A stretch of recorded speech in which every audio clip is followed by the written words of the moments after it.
Are you ready to go, driver?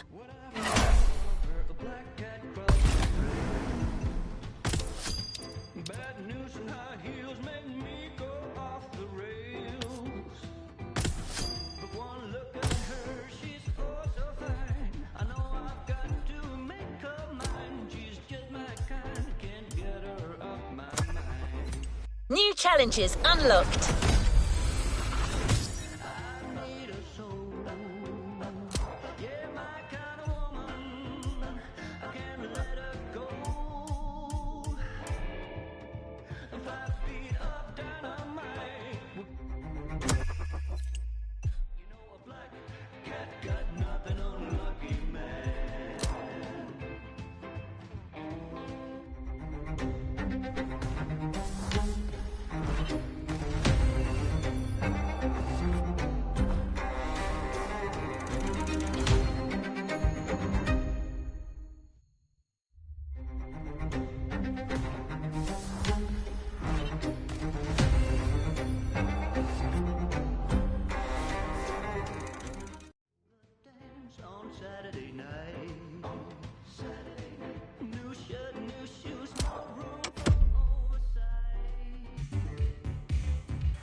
A new playlist just opened up.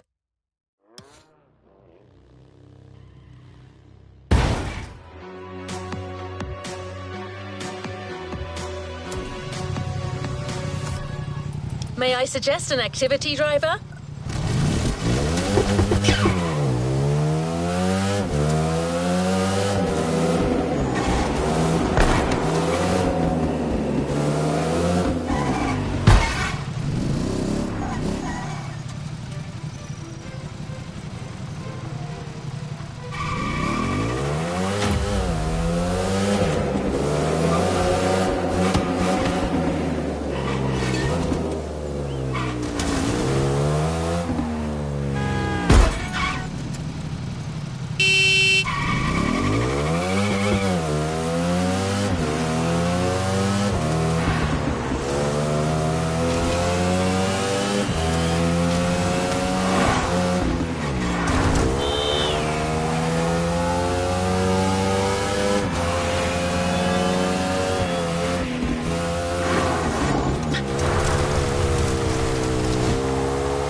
this is the stream.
What is the best car of SDR2?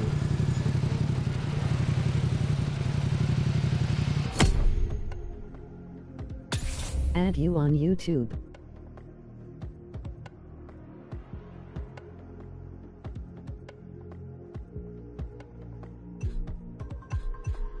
BWM.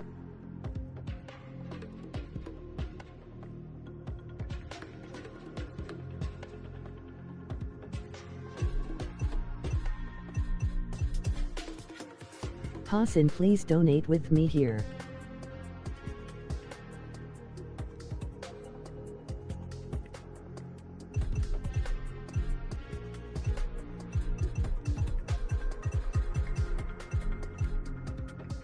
Wow.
How get fast money?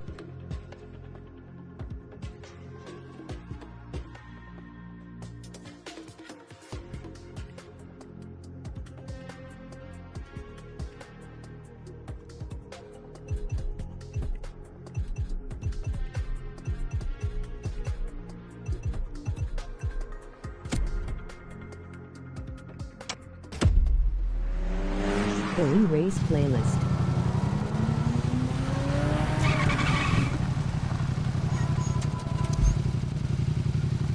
L doing grand race.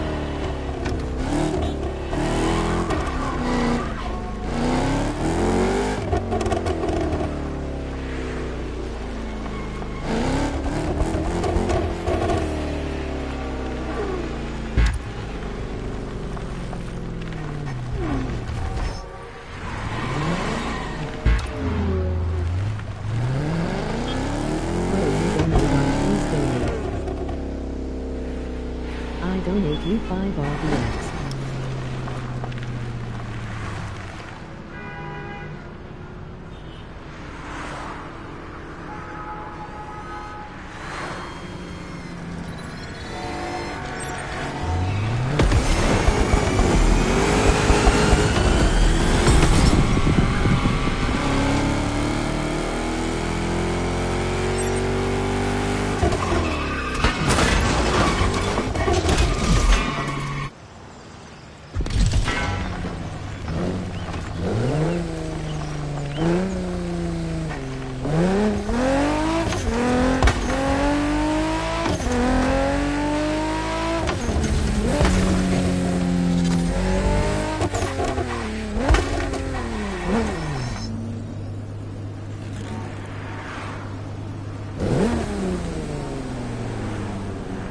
The sound is very cool.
started, and I was like half an hour into that, like just going.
about it. I'm today's trying to tap it. I put commas over bullshit. Yeah, I put that on bombers. They trying to block all my blessings. They thought I lost a stepping. I bet on me and my team. ISO is what I'm repping. Put on for the whole city. Yeah, I got them rocking with me. I bet on me and my team. ISO is what I'm repping.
New challenges unlocked.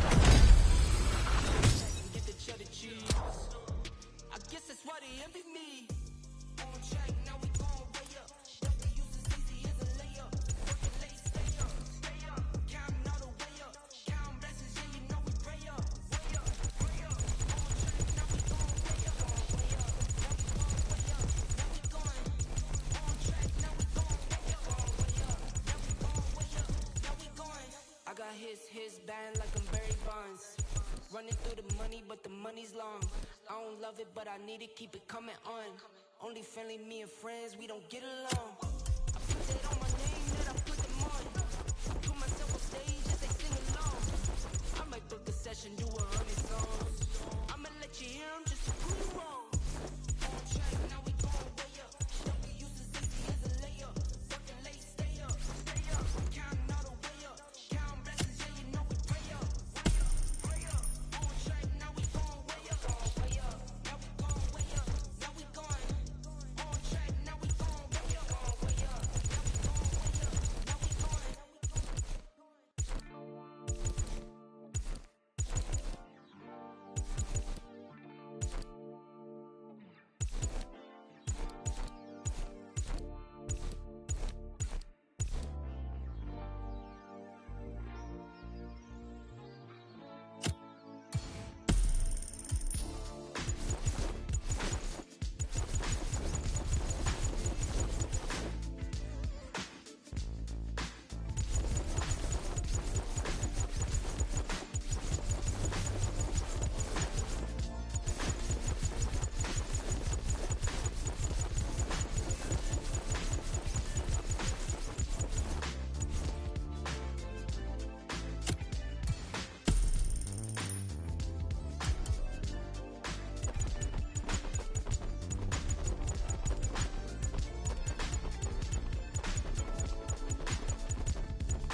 New challenges unlocked.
We started, and I was like half an hour into the up, like just going up the hill, guys, like just zigzagging my way up like a little goat path, like really going up the mountain. And I was like, when is the finish coming? Or like, when is the end of this hill? And he's like, oh man, you're not even halfway through. And I'm like, how is this possible? But that's hard enduro, I would say. What's happening, guys and girls? My name is Becky Evans, and welcome to MotorFest, the podcast, brought to you by Red Bull and Ubisoft's iconic game, The Crew MotorFest. Now, this is the podcast where I get to chat to some of the world's finest motorsport athletes and dig into their passions for all things speed, wings and wheels. And if you haven't already tried it, you can actually listen to the podcast whilst you're playing the game.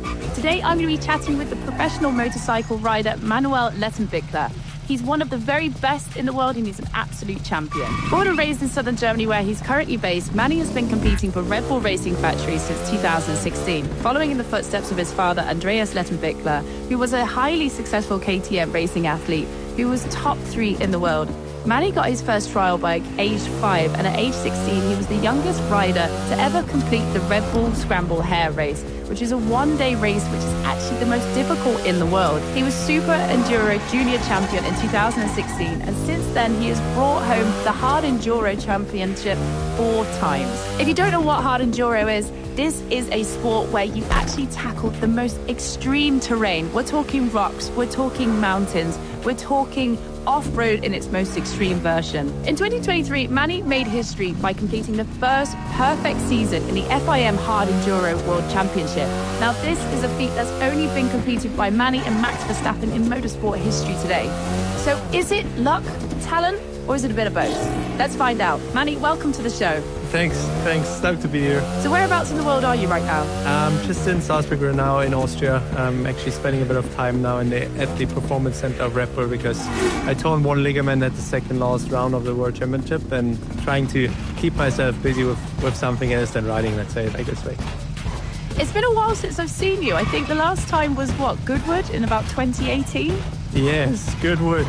2018, I think. It's been actually a while. I wanted always to come back again because it's such a cool motorsport festival and there's so much stuff going on. And it's been a while when we met for sure. But stoked to see you again and talk hopefully about some cool stuff.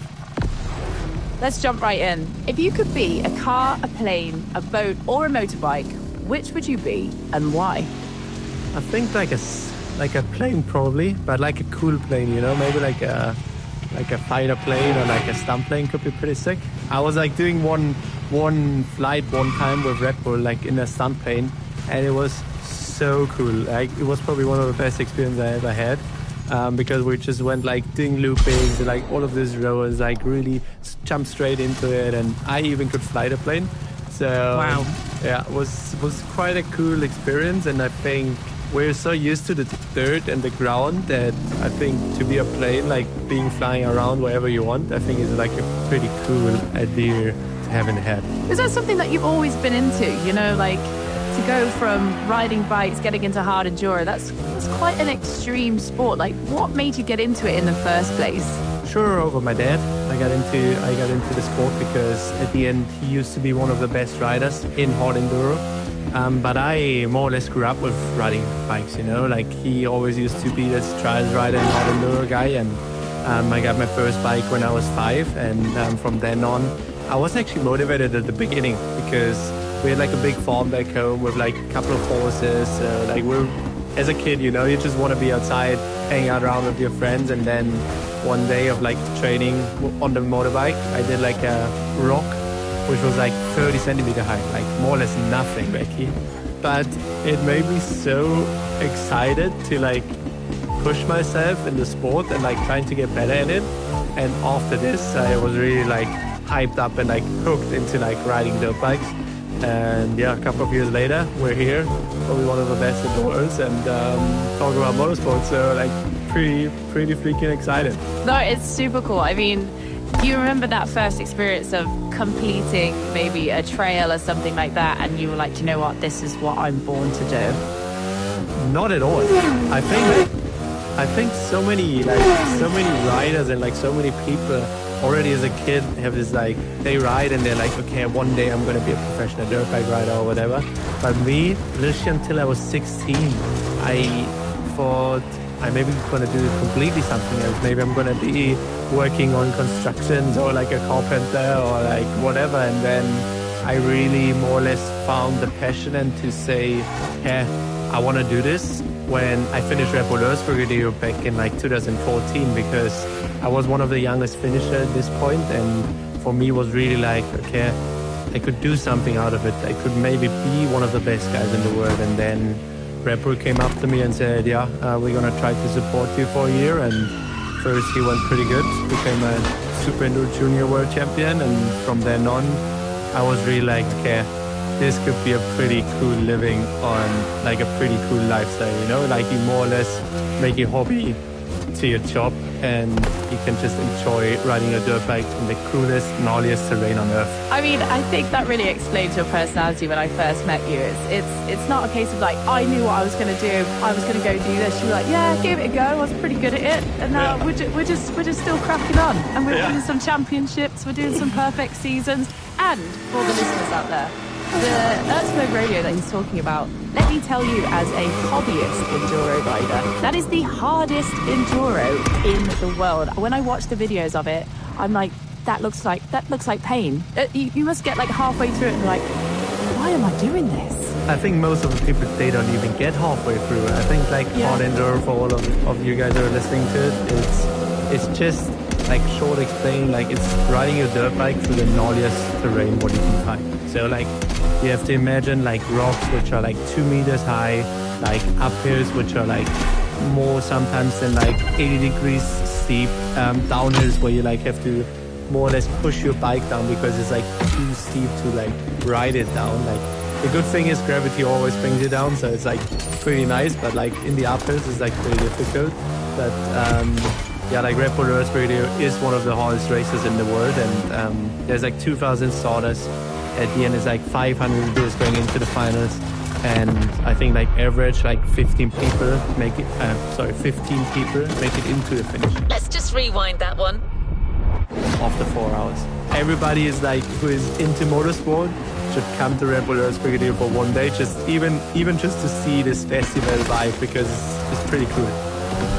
So let's talk about the sport as a whole. Let's break it down. So for somebody that had never come across hard enduro before, tell me what the sport is in your words. I think hard enduro is really riding a dirt bike through the gnarliest terrain. Like what we can find. Like it can be rocks, it can be like a dirt, it can be even like from dirt to asphalt, it can be like uphills, downhills. You have to think through like through the mountains. I would like really say like a really cool race or like a really good day of riding hard enduro would be go out and go behind your house, ride into the trees and see where you end up, you know? Like I think this is more or less really being out there and like searching for the hardest path what you can find, and super demanding sport, and it's quite nice in our sport because we have quite a lot of different race formats, so it's never the same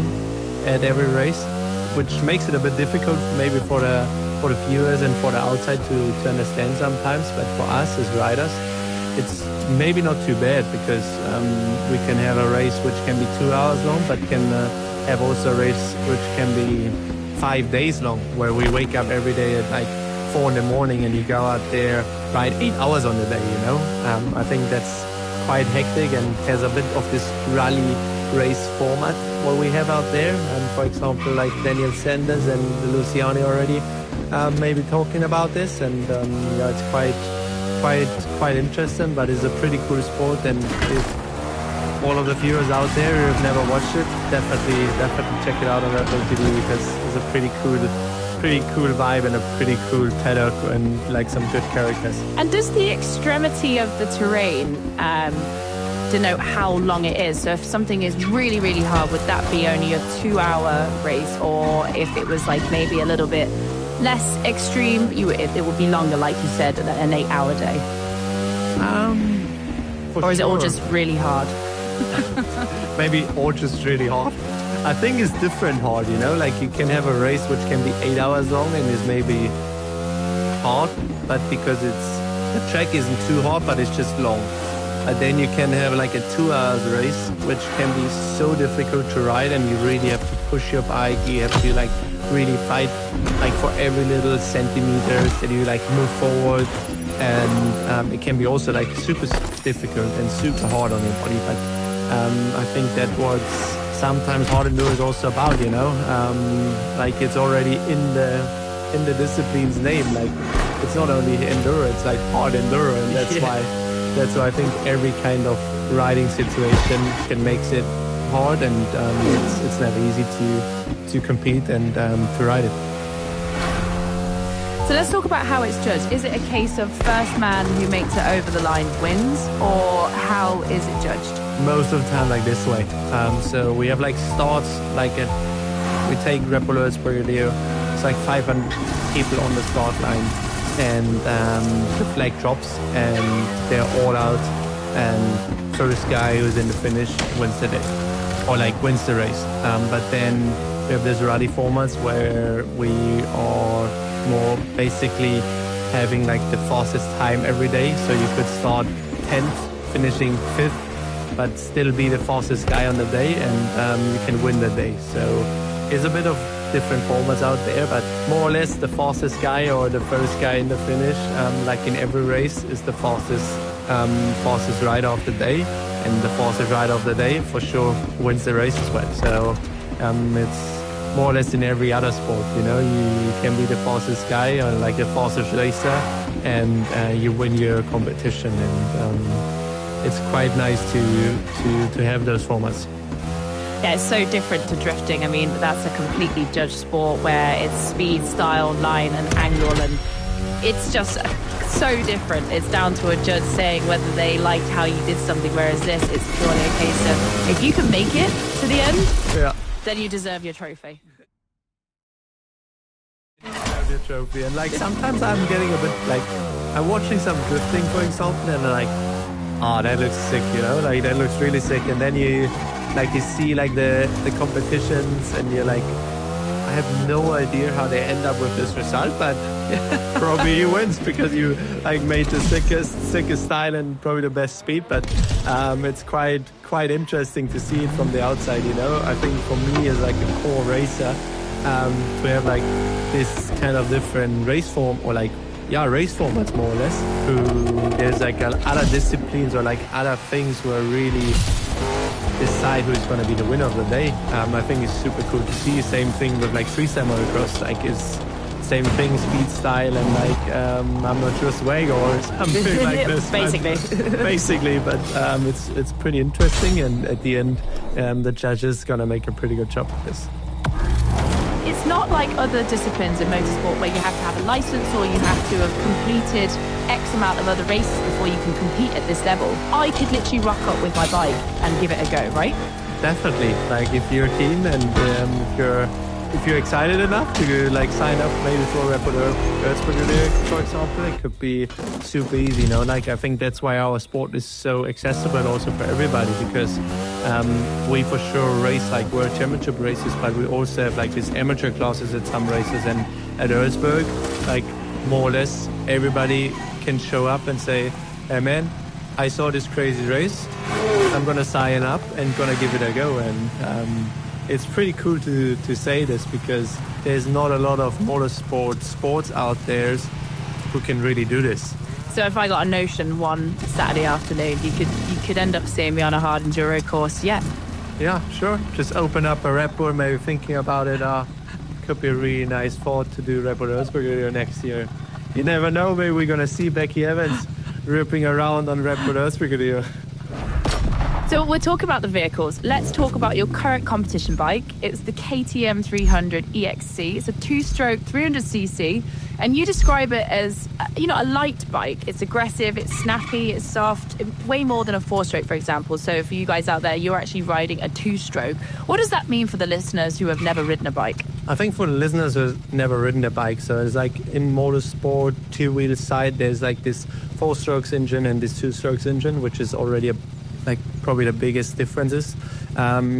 And like a two-stroke bike is like I already explained it, like you said, is a bit more like this lighter feeling, is a bit like aggressive, so it's also a bit more difficult to ride, but then also for us, because we're riding so technical stuff, it gives us like this good feeling about riding, because we need sometimes like this aggressive like clutch moment on like gas control to like really make up like a 2 meter step, you know, to really jump up there and like having like this snappy feeling on it, which is super nice. And I think I wouldn't say that it's like a tractor, but it has like this dragging feeling a bit more than like a two-stroke, so it's a bit easier to ride. And for us, this just light feeling, it's super important, because you're out there working really hard through just to get to the finish. So yes, like your main competitor is already also the track. So I think that's a difference compared to like a MotoGP guy or like a motocross guy. So we really fight already the track, and then we have to fight the competitors as well. And then it's nice to don't have like a heavy bike or like a heavy feeling bike. So that's why most of the guys and myself are on a two-stroke, and I hope we can ride a two-stroke for many more years. Yeah, I think that's really important. I mean, obviously, when you're riding enduro, there's a lot of sort of getting on and off the bike, and being able to pick it up as well. Yeah. And I know from riding four-strokes, they're really quite heavy. So if you're doing a longer course, the two-stroke is definitely a lot easier to pick up and just keep riding on, so you don't use up all of that energy reserves. I was about to ask you, can you describe the look, the sound, the smell, the feel of the bike, and obviously the suspension there, that is such a core component of the feel of the bike. I think a chainsaw exactly sounds like a two-stroke KTM. It's like you just like start it, it's just like bam, bam, bam, bam, bam. It's like quite noisy bike, but like quite high revs as well, which is pretty cool. But our bikes are quite soft, like I said, so suspension is pretty soft. But then also one of the main components, which is super important, is as well tires, which are super soft. And we ride with like a mousse gummy, which is more or less just like a bit of foam inside the tire, so we don't use air, so we can't get any puncture. So if you're out there on the rocks, which are super gnarly and like super sharp, we never can't get a flat. So that's super important for racing. That's why we use like a mousse just to save it of that, and we can really go soft with it. So it's like sometimes people push my tire and you almost can push it onto the rim because it's that soft. I didn't know that. I didn't realise, because I did think to myself sometimes, I was like, surely people get punctures, but you just completely answered my question there. Thank you. How do you think that your tastes and your needs for what the bike can do for you has evolved over time? Has hard enduro got harder? Definitely got way harder. Like, if I'm thinking now, all the technical parts on my bike, all the tires, all the suspension, there's so many parts which are developed now, let's say the last 15 years. When I remember when I came to the races in like 2006, for example, I was 8 at this point, and I just came to the race and watched my dad, and they went more or less on a motocross tire. So for the listeners out there, like a motocross tire is like a super hard, compact tire, and it doesn't really like stick to the ground that much. It's digging a lot, so it's like good for gravel and like dirt. But if you go over rocks and like obstacles, it just doesn't like move at all. So I think it's now, if you see from like 2006 or like before 2010 to like right now, it's such a big difference. And I think that's why also the sport got way hard, and every organizer right now wants to have like the hardest race as well. And I think sometimes we as riders have to more or less stop the organizers to don't make it too difficult, because we are right now in this position and at the moment where some things are just getting out of control, and then we almost can't make it up the hill because it's too difficult. I think like this year in like bunch of races we had this feeling, and it was just gnarly and nuts. Like I questioned myself one time like in an uphill, and we started and I was like half an hour into the uphill, like just going up the hill, guys, like just zigzagging my way up like a little goat path, like really going up the mountain. And I was like, when is the finish coming, or like when is the end of this hill? And he's like, oh man, you're not even halfway through. And I'm like, how is this possible? But that's hard enduro, I would say. Like you were saying, the trails are getting harder. Like the sport itself is evolving. Like, are you having to refine your bike to keep up with the demands? Definitely, we have to refine our bikes. Like our bikes right now is one of the most important things as well. If the bike setup is not on point, you can't be there and win a race. Like everything has to work. For sure, I think a lot of people out there who are thinking motorsport is like, okay, you like sit in something and or like you go on a bike and the bike is doing more or less a job. But guys, I can tell you for sure still the body is doing most of it. Like it's a really demanding sport. Now, because the sport is so professional that you really have to know that your body is fit, but then also your bike have to be spot on. And that's why the bike setup has to be really on a high level, and there's no time for any mistakes. Let me tell you, Manny, I have never sweat like I sweat on an enduro bike. It is insane. You're constantly trying to balance it. You're using all of your weight off the side of the bike. You're picking it up, push it. It's a full body workout. It's a complete man and machine situation there. Yeah, but you get used to it, you know? It's like with everything, you know? If you're like a runner out there or like even like a drift car driver like you, for example, you know? Like you get used to like having all of this like shifting gears and like brake, and I think like for myself it will be pretty difficult. Dude, it's the physical endurance of enduro. Trust me, I'm way less under pressure in a drift car than I am on an enduro. Yeah, that's true, probably. So let's talk about risk and reward. What has been one of the most scariest trails that you've come across or attempted on your bike? Ooh, scariest trails. That's good. I think we have like some races, like these longer races. I've done one race in Lesotho, in like this little kingdom in the middle of South Africa. And you are riding in the middle of nowhere.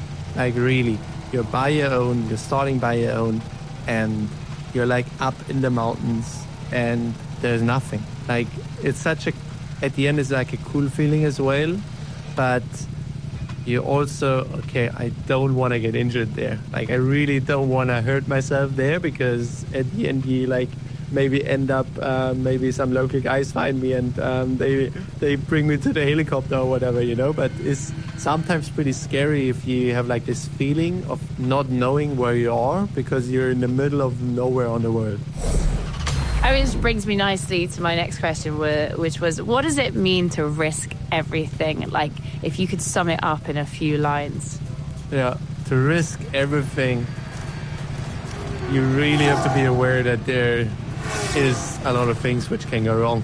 Like, I think probably that's the main sentence behind it, because, for example, myself now in the last World Championship round, I came in, like I had not a broken wrist, but like an injured wrist, an injured ankle, and I also risked it maybe a bit too much there, because I really wanted to finish like the World Championship strong. Like I wanted to be there in the front and show why I'm gonna become the world champion of 2024. And here I was on this day. I was really over my limit quite a few times, and I also crashed quite a bit on this day, and I almost hurt myself again. And I think you have to know what you're doing, and sometimes it's also pretty good to step back and going forward from them. And in general in motorsport, even if it's in F1 or MotoGP, or doesn't matter in which kind of motorsport category, sometimes it's like, okay, it can go really wrong, and that's why you can risk it until a certain point, but not over it. Okay, so this is the part where we get to talk about dream vehicles. We can get a little bit geeky, have a bit of fun. Let's get creative with this. If you could build your ultimate fantasy dream machine, it could be a car, bike, plane, or a crazy combination. Tell me what that would be, and talk me through the color, the look, the sound, the customizations. I want to hear it. Oh, that's a good question, actually. I think probably like a bike which can go about everything. Like it could be pretty sick, for example, there's like a hovercraft bike, for example, which is just like floating around like water or dirt and like going up the hill like pretty easy, riding through snow. But then I think the ultimate bike could be like a flying bike, but which is like a little bit like at Star Wars, you know? I think everybody watches Star Wars out there. And you see like all of these like cool vehicles what they have, and they just like float over the ground, and it could be pretty sick to have a bike like this. And even if you do like a jump, like you still jump, land again, and you like almost just fly through like over the obstacles. Like even if you have like rocks, you still like have to go on the rocks, and then the bike goes like this a bit. It could be pretty funny. I think this could be a pretty sick bike, like just like a flying Star Wars motorbike. So could be a good one. Maybe a nice little color, a little bit futuristic style. I have some suggestions you might find compelling. Some nice little rear effect. How can I be of assistance? And then to get the aerodynamic down, I'm not sure. Like there could be I have some suggestions you might find compelling. quite some good things about it. I feel like you're just creating a bike to make your life easier next time you do Erzberg. If you could just hover, I'll be right here. just, you know, like, make it still look like, yeah, exactly. Make it still look like it's kind of difficult still, but at the same time, you're just hovering on over. You're like, oh, yeah, that's grand. Perfect. That's nice. Perfect. We're going to jump into a little rapid fire quiz now, Manny. You're going to stay with me. I'm going to fire some questions at you, and you've got to tell me the first thing that comes to your mind when I say this to you, okay? Riding in extreme cold or extreme heat? Extreme cold. Riding by day or riding by night? Still by day, like that could be really tricky sometimes. Do you sometimes talk to your bikes? I think I'm not talking to my bikes. I think I'm talking more to myself sometimes. Like really riding, I'm like, okay, come on, Manny, focus. Like be focused. Like be the guy who's like not making any mistake. And he's like really questioning myself also sometimes. And like, why I'm doing this? I'm so dumb and so stupid sometimes just to do this. So don't talking too much to my bikes here. When was the last time you received a speeding ticket? Oh, I don't talk about my driving on the streets, guys. It's been maybe like a year ago. Favorite surfaces? Dirt, loose gravel, mud, rocks, or riverbeds? Some fresh dirt where you can like really grip out of every corner, where it's like just like you see the dirt flying behind you. I think like that's probably like one of the best feelings ever. What kind of music do you listen to, if any, whilst riding or driving? What would you be putting on the radio? I'm not listening to anything while riding. I think we're too much in the zone. But I think for driving, depends really the mood. Like, I think for me, music is for sure super important. But if you drive like through the night, I would put like probably bit of drum and bass on, maybe some Brucey or like some Vibe Chemistry or something like this, which really fires you up, you know, like you're almost tired but you still want to end up at your destination, and you really have to fight for the drive. But I think it really depends the mood, because there's so much good music out there what you can listen to, and I think for myself it always brings me into the right mood as well when I'm listening to the right music. I don't know why, but I just have this vision of you doing Enduro, and there's just like lift music going on up there, you know, yeah, this could be good. I feel like that's cruising around, having a good time. That's you all over us. That could be me. That could be me for sure. So as you guys know, MotorFest podcast is about the different motorsport disciplines that you can find in the new season 6 of the Crew MotorFest, and be it off-road, flying, motorbiking or GT. If you, Manny, for whatever reason had to make a career change, which discipline would you choose and why? In motorsport, it could be a good question. This is a really deep question, Becky. All right, let's get into it. Yeah, I think like it could be pretty sick to go on 4 wheels at the end, because I've always been on 2 wheels. So I think to be on 4 wheels could be pretty sick. Still on dirt. I like dirt. I'm a bit scared on asphalt, so probably maybe like a WRC, like a rally driver. Could be pretty sick. I did one time actually when we met in 2018 at Goodwood.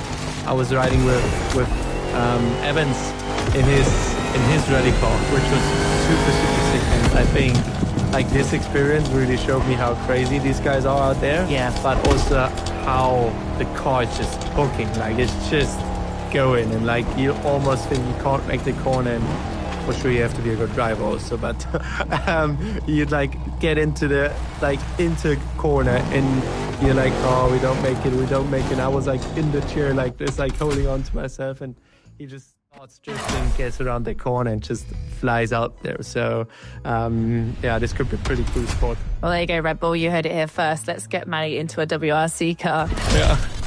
Thank you so much for joining me today, Manny. I feel like I've learned a lot about you. For somebody that is so accomplished, you're so very humble. And I love the fact that, you know, you can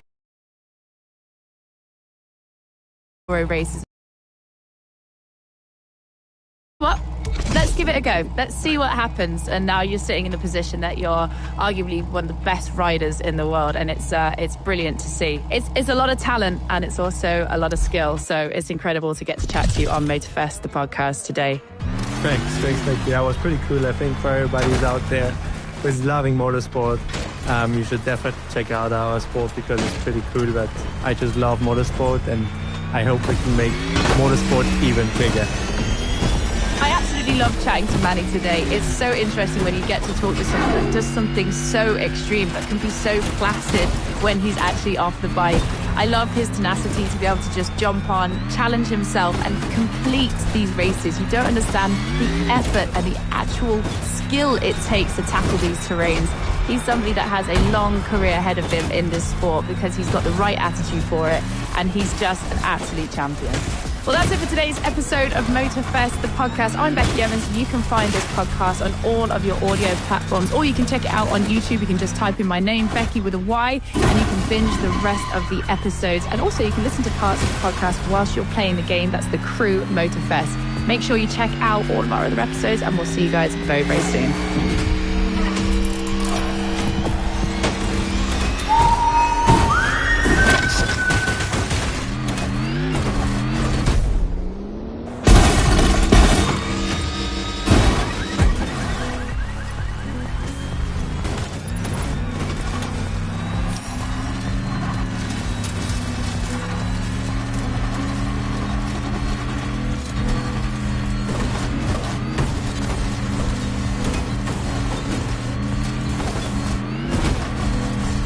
Speaking. May I help you?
Visualize your next...